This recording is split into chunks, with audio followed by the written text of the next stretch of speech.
Breaking news in the space tech sector. British company SpaceForge has just secured a major investment, and it's got NATO's stamp of approval. Let's dive into the details.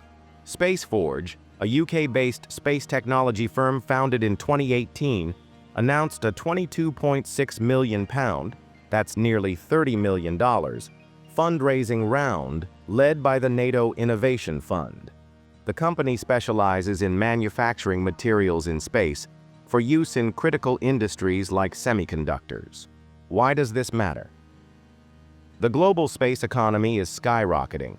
McKinsey predicts it'll hit $1.8 trillion by 2035, up from $630 billion in 2023.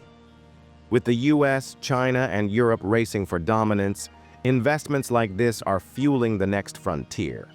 Note, while backed by 24 NATO nations, the fund operates independently. No direct NATO involvement in decisions. For SpaceForge, this cash injection means faster satellite development and a stronger foothold in the space manufacturing race. And on the other hand, NASA is reaching for the stars, literally. The agency has just awarded a launch contract for its groundbreaking Aspera mission, designed to unlock secrets of galaxy evolution. Here's what you need to know. NASA has chosen Rocket Lab USA Inc., based in Long Beach, California, to launch the Aspera SmallSat mission.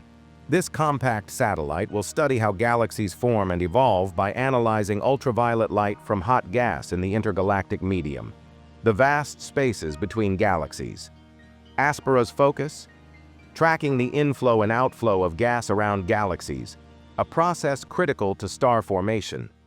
Think of it as cosmic detective work, revealing how the universe builds its stellar cities. The mission is part of NASA's Pioneers program, which funds high-impact astrophysics research using smaller, cost-effective payloads. Led by Dr. Carlos Vargas at the University of Arizona, Aspera proves big discoveries don't always require massive hardware. The launch falls under NASA's VADR contract, a $300 million initiative to support flexible, affordable access to space. Kennedy Space Center's Launch Services program will oversee the mission. If you want such interesting space news, then you can follow us.